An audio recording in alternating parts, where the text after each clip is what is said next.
Suspense.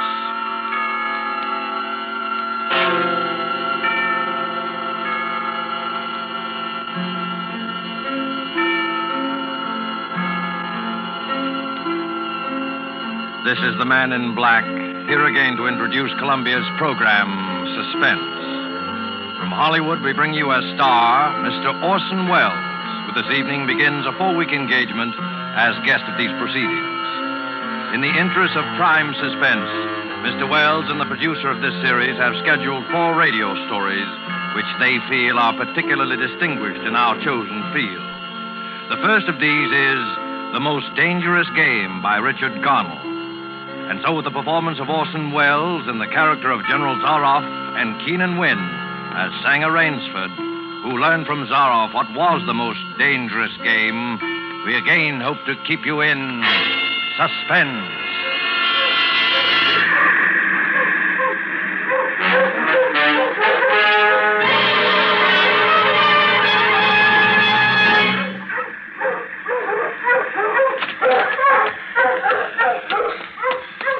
Much time. Any moment now he may come in, and when he does, I'm going to kill him. It's him or me. And I'm going to do my best to make it him.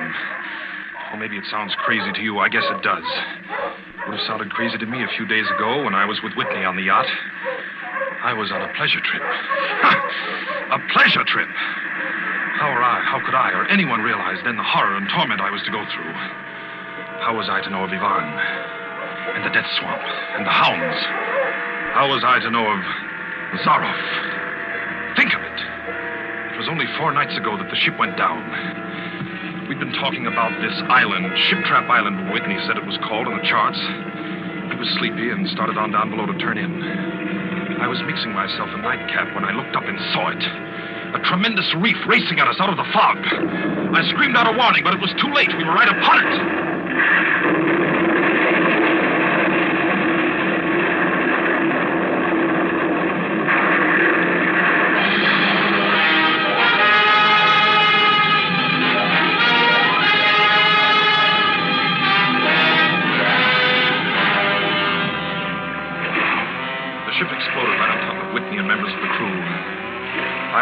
Standing safe out on the prow, but the force of the explosion hurled me into the blood-warm waters. Terrified at the suddenness and surprise, my stomach weak and sick at the thought of the others. The sea was eddying furiously around the sinking remnants of the ship, and a certain cool-headedness came to me and made me swim desperately away, or I might not have lived to go through the horror which was soon to come. I struck out to the right in the direction of the island about which Whitney had been telling me. I had no recollection of how long I swam, but all at once I heard the muttering and growling of the sea breaking on the rocky shore. With my remaining strength, I dragged myself from the swirling waters. All in, gasping, my hands raw, I at last reached a flat place at the top. I flung myself down at the jungle edge and tumbled headlong into the deepest sleep of my life. When I awoke, I was in a strange place, having no idea how I had done it.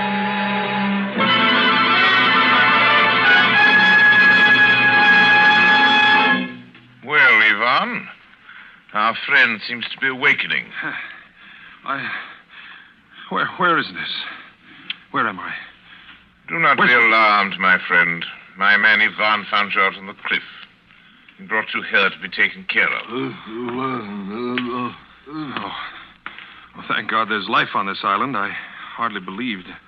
Few people do. Yes, you are quite safe here in my castle, Mr.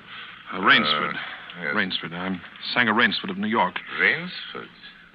Sanga Rainsford? Yes. Well, it is indeed a very great pleasure and honor to welcome you, Mr. Sanga Rainsford. You're the celebrated hunter, are you not?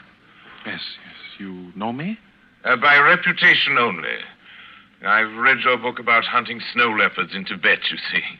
My name is General Zaroff. I am not English, Mr. Rainsford, but I went to a good school. Perhaps you recognize the colors of my tie. No, it makes no difference. I've lived too long in the jungle to be a snob. Well, Well, I can't tell you how happy I am to meet you, General. and I can't tell you how happy I am to meet you, Mr. Rainsford.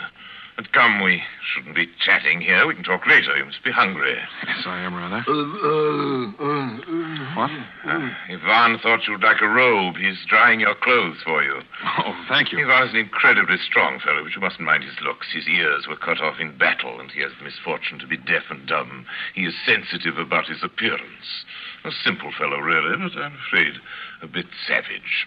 Oh? He's been in our family for years. Follow Ivan, if you please, Mr. Rainsford. I was about to have my luncheon just before you awoke.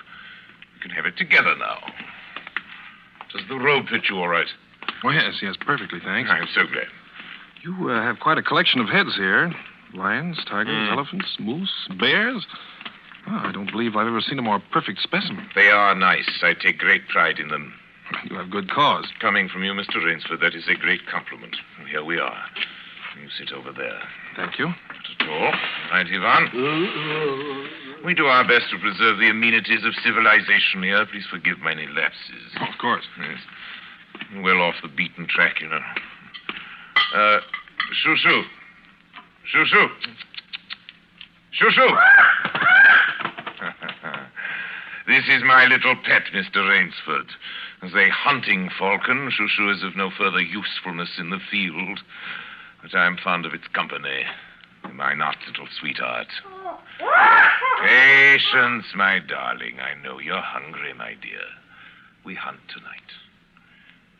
Your heads are really remarkable, General. That Cape buffalo is the largest I've ever seen. Yes, that fellow. He's a monster. Did he charge you? Hurled me against a tree, fractured my skull, left me this scar. And I got the brute. I've always thought the Cape buffalo is the most dangerous of all game. No, you're wrong. Wrong, sir. The Cape buffalo is not the most dangerous game. Yvonne, the wine. How does he understand you? He reads my lips. Think you like this champagne, Mr. Rainsford? Yvonne chills it expertly. No, the Cape buffalo is not the most dangerous game. Here in my preserve on this island, I hunt more dangerous game. Oh, is there big game on this island? The biggest. Oh, really? Oh, it isn't here naturally, of course. I have to stock the island. What have you imported, General? Jaguars? Jaguars. I hope you like filet mignon, Mr. Rainsford. I do very much, thank you. Is it jaguars, General? No. Hunting jaguars ceased to interest me some years ago. I exhausted their possibilities, you see. No thrill left in jaguars, you understand? No real danger. I live for danger, Mr. Rainsford. We will have some capital hunting, you and I. I shall be most glad to have your company. Yes, but I'll tell you, you'll be amused, I know. I think you may say in all modesty that I've done a rare thing. Yes, I've invented a new sensation. May I pour you another glass of champagne, Mr. Rainsford? Thank you, General. God makes some men poets. Some he makes kings, some beggars. Me, he made a hunter. My hand was made for the trigger. My father once said that. Made for the trigger. My whole life has been one prolonged hunt. I've hunted every kind of game in every land. It'd be impossible for me to tell you how many animals I've killed.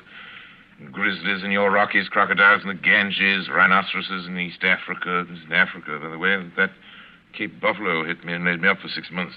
As soon as I recovered, I started for the Amazon to hunt jaguars, for I'd heard they were unusually cunning. They weren't. They were no match at all for a hunter with his wits about him, the high-powered rifle. I was bitterly disappointed. I was lying in my tent with a splitting headache one night, and a terrible thought pushed its way into my head. Hunting was beginning to bore me. And hunting, remember, had been my life. I've heard that in America, businessmen often go to pieces when they give up the business that's been their life. Yes, that's so. I had no wish to go to pieces. I must do something. Now, mine is an analytical mind, Mr. Rainsford. Doubtless, that is why I enjoy the problems of the chase. Oh, no doubt, General. So I asked myself why the hunt no longer fascinated me. You are much younger than I am, Mr. Rainsford, and have not hunted as much, but you perhaps can guess the answer. Well, what is it? Simply this. Hunting had ceased to be what you call a sporting proposition. It had become too easy. I always got my quarry. Always. There's no greater bore than perfection. Cigarette? No, thank you. No animal had a chance with me anymore. Not a chance. That is no boast. It is a mathematical certainty. The animal had nothing but his legs and his instinct. Instinct is no match for reason. When I thought of this, it was a tragic moment for me, I can tell you. It came to me as an inspiration. What I must do. And that was? I had to invent a new animal to hunt. A new animal? Oh, you're joking. Not at all. I never joke about hunting. I needed a new animal. I found one. So I bought this island, built this castle, and here I do my hunting. The island's perfect for my purposes. There are jungles with a maze of trails in them, hills, swamps. Yes, but the animal, General Zaroff. It surprised me with the most exciting hunting in the world. No other hunting compares with it for an instant. Every day I hunt. I never grow bored now. For I have a quarry with which I can match my wits.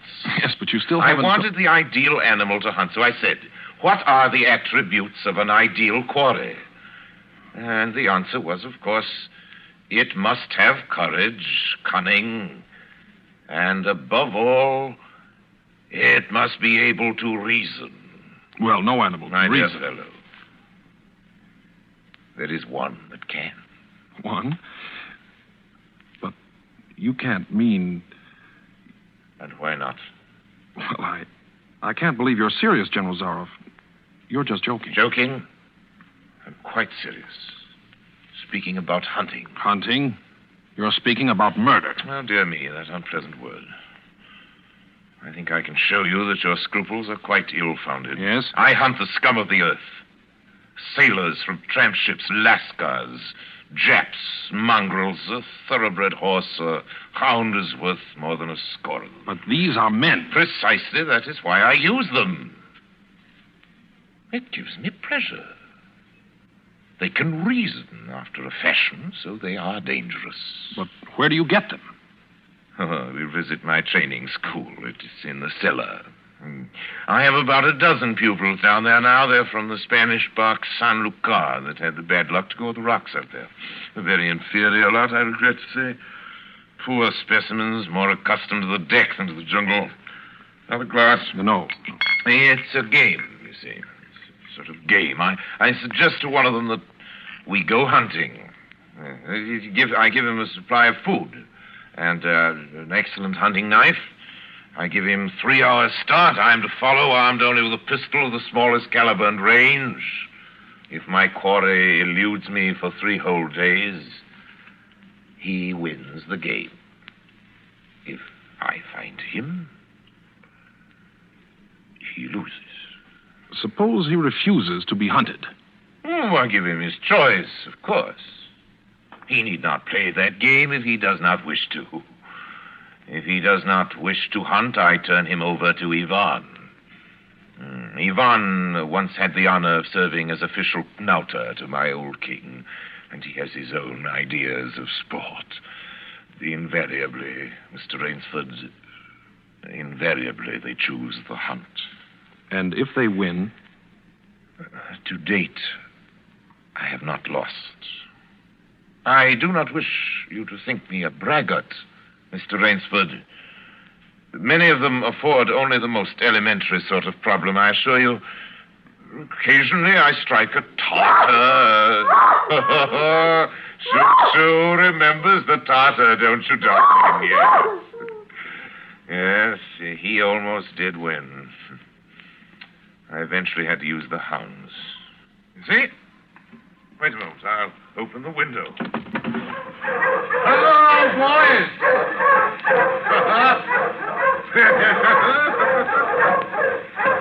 It's a rather good lot, I think. They're let out at 7 every night. If anyone should try to get into my castle or out of it, something extremely regrettable would occur to them. But enough of this. Come, I want to show you a collection of heads I'm quite sure you've never seen before. Join me in the library for coffee. I hope that you will excuse me tonight, General. I'm really not feeling well at all. Indeed. I know what it is. My old complaint. Ennui, boredom. You need some excitement. Tonight we'll hunt. Hey, Mr. Rainsford. You and I. You're wrong, General. I won't hunt. I won't murder. As you wish, my friend. The choice rests entirely with you. But may I not venture to suggest that you will find my idea of sport more diverting than Ivan's? You... My dear fellow. You don't mean that you plan to hunt me? My dear fellow. Have I not told you? I always mean what I say about hunting. This is really an inspiration. I drink to a foeman worthy of my steel at last. I simply can't believe it. This must be some sort of dream. You'll find the game worth playing, Mr. Rainsford. Think of it, your brain against mine, your woodcraft against mine, your strength, your stamina against mine. Outdoor chess. And the stake is not without value, eh? And if I win? I'll cheerfully acknowledge myself defeated if I do not find you by midnight of the third day. My sloop will place you on the mainland near a town. Oh, you can trust me. I give you my word as a gentleman and a sportsman. Of course, you in turn must agree to say nothing of your visit here. I will agree to nothing of the kind. Oh. Well, in that case... But why discuss that now? 3 days hence we can discuss it over a bottle of Veuve Clicquot, unless... Well, your choice, Mr. Rainsford. I'm a hunter. You know my choice. Yvonne here will supply you with hunting clothes, food, and knife. I suggest you wear moccasins. They leave a poorer trail. I suggest, too, that you avoid the big swamp in the southeast corner of the island. We call it Death Swamp. There's quicksand there. Well, I must beg you to excuse me now. We always take our siesta after our lunch. Don't we, Shoo-Shoo? Yes. Come, my little pet. You'll hardly have time for a nap, I fear, Mr. Rainsford. You'll want to start, of course. I shall not follow till dusk. Hunting at night is so much more exciting than by day, don't you think? Well, au revoir, Mr. Rainsford. Au revoir.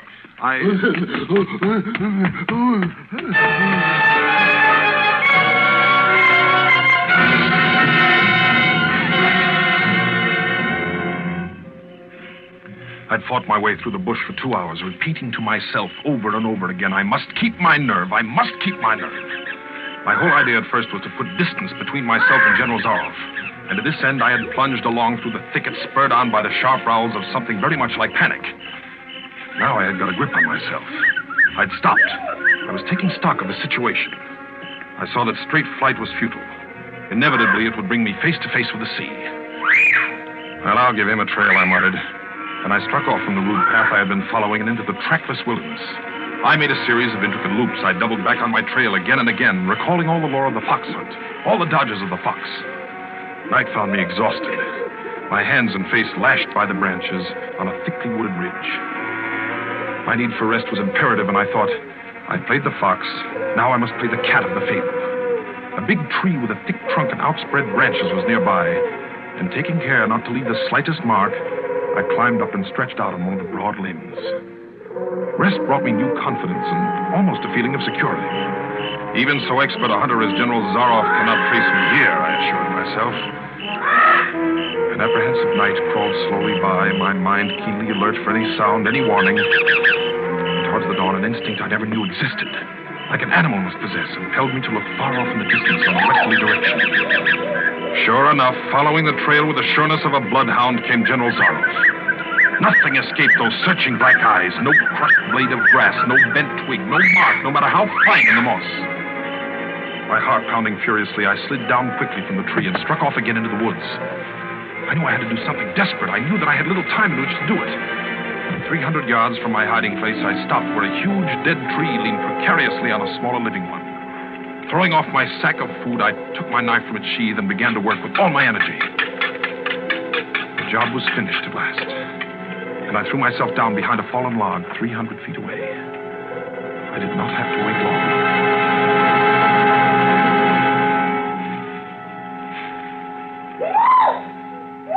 Shoot. Patience. Patience, my darling. You'll be fed. Rainsford.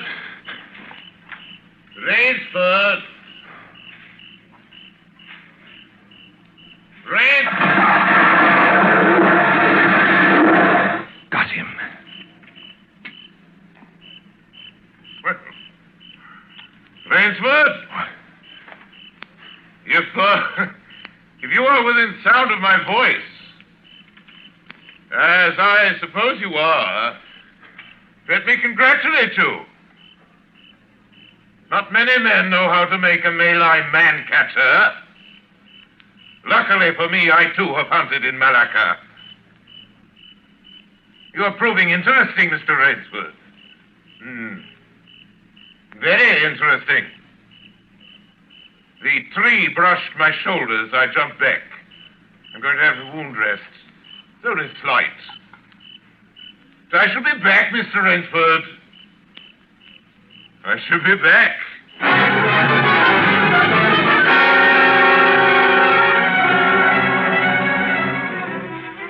It was flight now, a desperate, hopeless flight that carried me on for hours. I don't know where I got the strength. I kept telling myself over and over again that I must keep my nerve. That I was competing with a monster, a super huntsman. Dusk came, then darkness, and still I managed to press on. The ground grew softer under my moccasins. The vegetation grew ranker, denser. Insects bit at me savagely. Suddenly, as I stepped forward, my foot sank into the ooze. I tried to wrench it back, but the muck sucked viciously at my foot like a giant leech. With a violent effort, I tore my foot loose.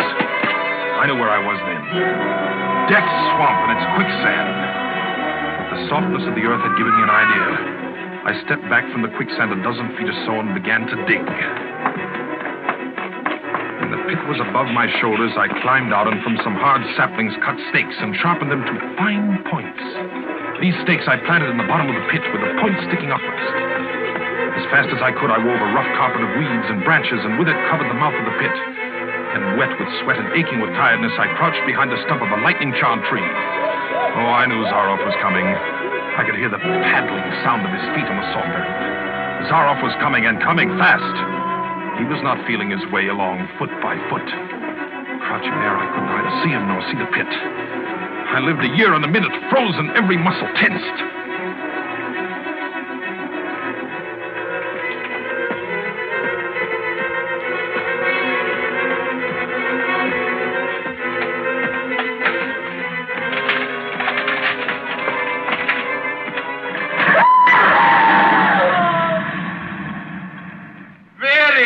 Rainsford.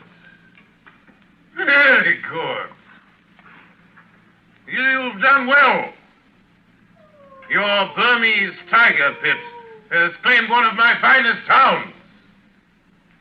Again you score. I think, Mr. Rainsford, I'll see what you can do against my whole pack. I'm going back to get them now. Thank you for a most amusing evening.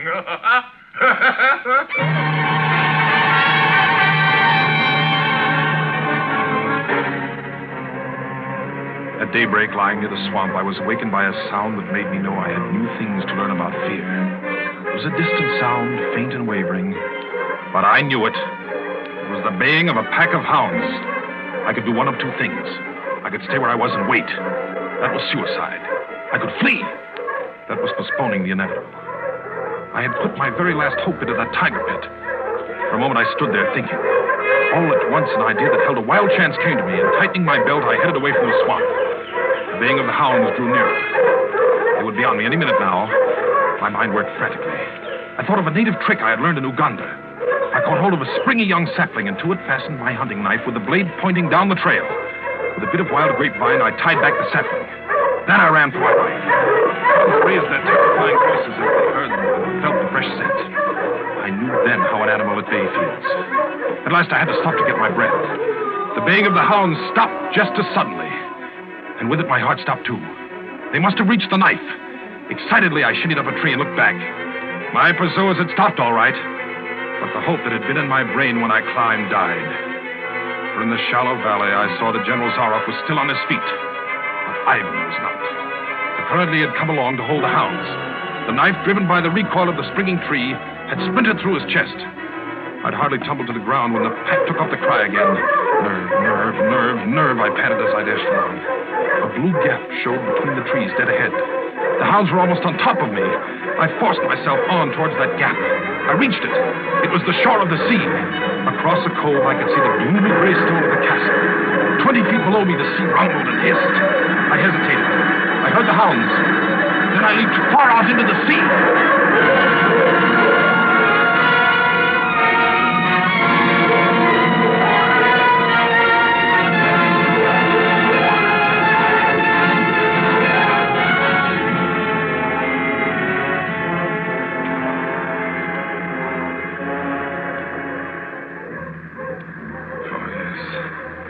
The sea was good to me, and I'm here safe in the General's bedroom waiting for him. 3 days are up, and I've eluded him. But now I must go further. In a moment, we will meet, he and I, and he will be unarmed. Only one of us is going to live. You understand that now?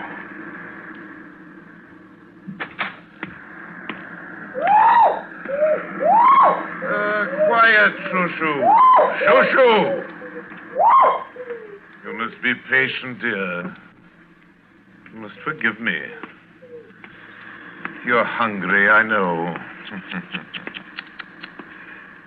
Shushu. Rainsford. General. Rainsford. How on earth did you get here? Swam. I found it easier and quicker than walking through the jungle. I congratulate you.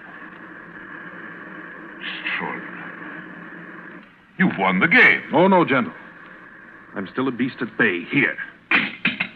Get ready, General Zaroff. Swords? Yes, 2 of them. I see. Oh, very good. Very good, Rainsford. One of us, then, is to furnish a repast for the hounds. The other will sleep in this very excellent bed. Huh. Excellent. On guard, Rainsford.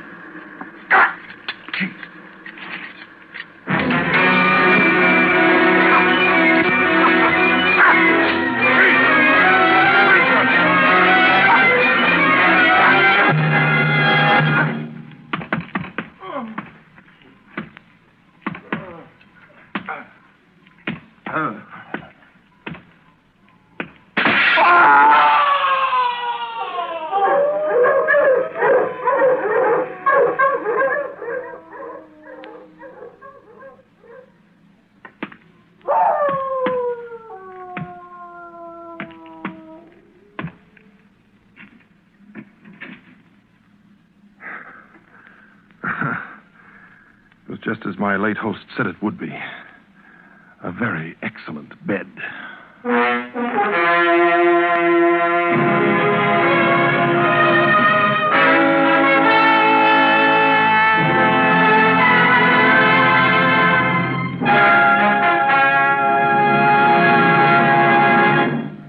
And so closes The Most Dangerous Game by Richard Connell, starring Orson Welles. Tonight's tale of Suspense. Mr. Wells was General Zaroff, and Keenan Wynn, Rainsford.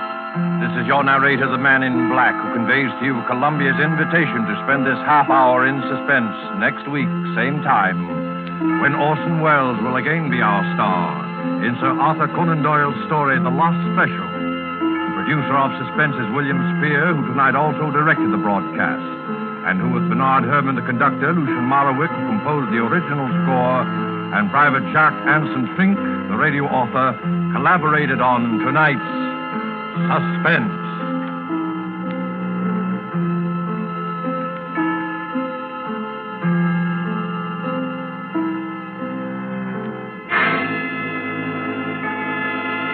This is CBS, the Columbia Broadcasting System.